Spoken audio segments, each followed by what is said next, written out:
Thank you so much, Executive Director, whenever you're ready. Great. Good evening, Chair McCray, distinguished members of the City Council. I'm Megan McCorkle. I'm the Executive Director of Live Baltimore, and it is an honor to be here today to discuss our organization. I'm joined by Julie French, Live Baltimore's Director of Operations and our Chief Fiscal Officer. There we go. Live Baltimore has one service in the budget, Service 815. Our mission is to attract and retain residents to grow Baltimore City's economy and support healthy housing markets. As you know, this work is integral, with the majority of the general fund revenue coming from residents' taxes. We were thrilled to see the first population increase in Baltimore City in a decade and hope that our work will continue that momentum moving forward. Last fiscal year, 1 in 6 Baltimore City home buyers was a Live Baltimore customer.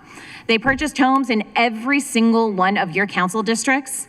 Live Baltimore influenced home purchases totaled $262.2 million in fiscal year 24, with single year tax revenue estimated at $12.1 million. That means for every $1 of city money spent last year on the Live Baltimore contract, we've returned $6 in tax revenue. This year's proposed budget will continue the core work of Live Baltimore. That includes marketing Baltimore City's neighborhoods as great places to live. We'll host our virtual homeownership events as well as our signature trolley tours. This year, we are seeing record-breaking attendance at our events. Earlier this month, just a few weeks ago, we had the highest attended spring trolley tour ever, with 540 prospective homebuyers. We have nearly doubled the number of our neighborhood ambassadors, and we've helped enroll nearly 130 employers to participate in the Live Near Your Work incentive. In the past 2 years, we have been focused on a powerful retention and anti-displacement strategy, Buy Back the Block. This program, funded through the American Rescue Plan from the Mayor's Office of Recovery Programs, provides up to $20,000 in down payment assistance to eligible Baltimore City residents who want to own their home here in their own city. We do have some breaking news for you today. As of today, we have committed all of the $1.6 million for this program.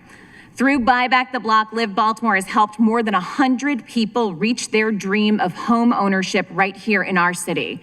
Those home sales have occurred in every single one of your council districts. They have purchased homes in 50 neighborhoods, from Allendale to Highlandtown, Bel Air Edison to Cherry Hill, Park Heights to Upton. The buyers range in age from 23 years old to 78 years old. They are first-time home buyers, many of whom have lived in Baltimore their entire lives and now own a piece of their city. Buy Back the Block has been a game changer for so many of our neighbors.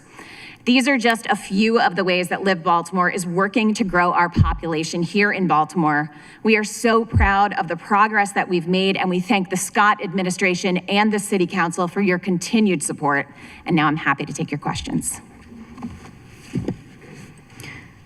Thank you so much for your presentation. When you said breaking news, I thought you were like, she sounded like a reporter. I go back to my old days.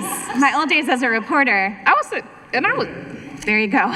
Okay, so we're going straight into questions. I know that Councilwoman Ramos has a question, and that's going to be followed by Councilman Blanchard. Thank you, Madam Chair, and thank you so much and welcome. This is your first hearing, so now you know what it's about, and I appreciate that you're here.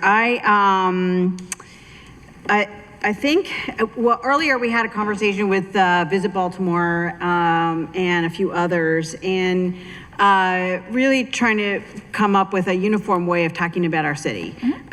Because, and I challenged Mr. Hutchinson and his team that they need to, you know, it's not enough for them to be able to get people here to just hang out.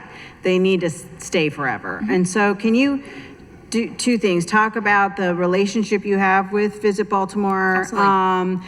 But also I'm like super concerned that, you know, we need to have a funding source like what Visit Baltimore has for Live Baltimore, and if you have ideas about how we should do that. Sure. Thank you so much, Councilwoman Ramos, and thank you for all of your support of Live Baltimore over the years. It's incredibly appreciated. I personally have a longstanding relationship with Visit Baltimore and the folks over there, and so does the organization. So we have one of our people sits on the marketing committee at Visit Baltimore. I previously, in my previous job, sat on that marketing committee.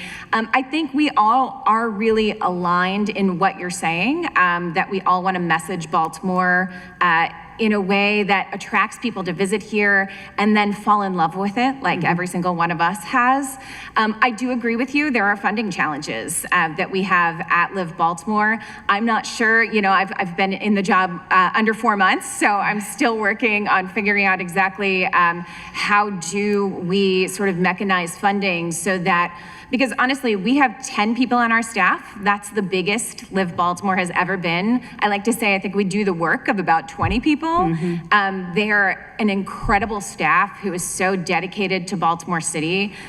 We've been working really closely with the mayor's office. 2 years ago, the mayor's office was able to increase the amount of money in our city contract so that we could more robustly market the city outside of this jurisdiction, and that's been incredibly successful. Last year, we saw almost 500,000 people, unique visitors to the Live Baltimore website. So I think we're all sort of working together in lockstep, and hopefully that can lead to greater investment in Live Baltimore. Yeah, thank you. I just see that, Visit Baltimore gets 40% of the hotel tax, and it's only bringing it, well, there's a lot of economic impact. In their report, it was like $35 million. Sure. But our highest form of revenue is our property taxes. Yes. And so we need more people to be moving here and having renters become homeowners in order to, grow our city, but also to get more tax revenue. Absolutely. So it seems to me like there should be a much more investment into Live Baltimore to be able to, in addition to all the other things we need to do, to be able to continue that, increase in revenue. Yes, well, you're certainly speaking to the choir, to me. Yes, I would love more revenue. I'm looking at the mayor's chief of staff. I'm looking at the deputy mayor, so that we can kind of figure this out. Yes, and we talk about the type of tax revenue we brought in just on our influenced home sales. We're very conservative when we make those estimates, but last year alone, the influenced home sales brought in $12.1 million in tax revenue in a single year. Great, thank you, Madam Chair. Thank you. Councilman Blanchard, and then that's going to be followed by Councilman Jones. Please keep comments brief. Thank you. Will do. Thank you, Madam Chair. To my colleague from the 14th District's point, I think that's an awesome idea, and I think that it's within transfer and recordation fees. We get 100. But I mean, it's 100 million total, right? And if you say 1% more on whatever that small amount is, then that's $1 million, right? So I'm just going to extol the virtues very briefly, so Madam Chair doesn't get mad at me, but of Buy Back the Block, which is a great program. Took a little while to figure it out, but like y'all have been killing it over the past couple months. And it's just like, it's like a really good policy that's also really good politics, and everyone loves it and thinks it's a good idea. It's like low to moderate legacy residents get the opportunity to buy homes in neighborhoods where there hasn't historically been a lot of homeownership. So that's awesome. How much would it cost to, the pace that y'all been at since y'all really picked this up, how much would it cost to sustain that for a year? So I know we've talked about it. Thank you so much for the question, Councilman Blanchard. At the pace that, we pace with the housing market, so it's kind of hard to predict. We would also need costs for an additional staff member. Initially with the ARPA funding, we had a staff member. That person had a baby and left, and we didn't rehire for that position because we knew the funding was running out and we didn't want to let somebody go. So we estimate if we could give out around $750,000 a year with overhead costs, so it would total close to $1 million per year. Would be what the estimate would be for us. This is on my wish list. So thank you for that, and thank you, Madam Chair. Thank you, Councilman Jones.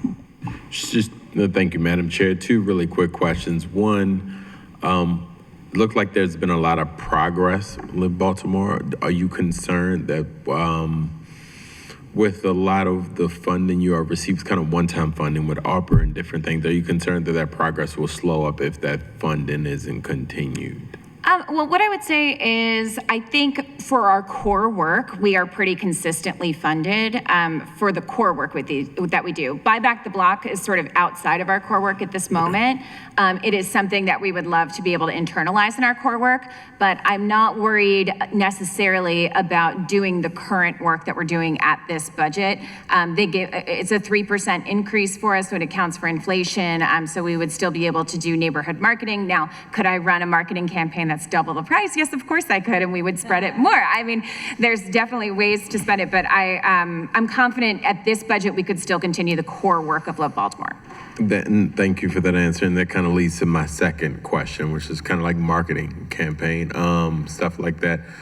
With you previously being in film production, you kind of understand the importance of film and telling a story and people, seeing it and recording it. I feel like we're at a crucial time in the city where like neighborhoods are changing around and a lot of great things are happening, but we haven't necessarily documented it in a way in which people can see it.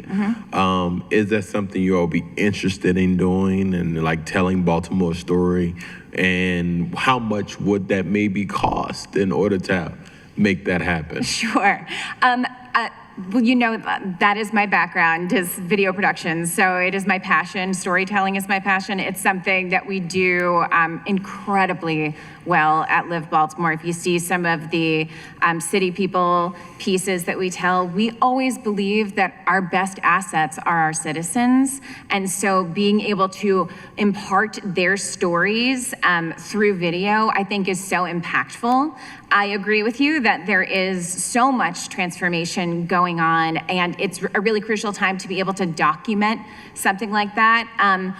Generally, like documentaries like that cost about, I would say, $100,000 over like the course of a couple years. So that would be just an estimate on what something like that might cost. But I think when you document these pieces, they live forever and you get to tell your own story. We're in a really interesting time just in the media where news stations can't necessarily commit the time to tell the story. And there are so many platforms where you can tell your own story. And I would love to see Baltimore tell its own story about all the things that are happening here.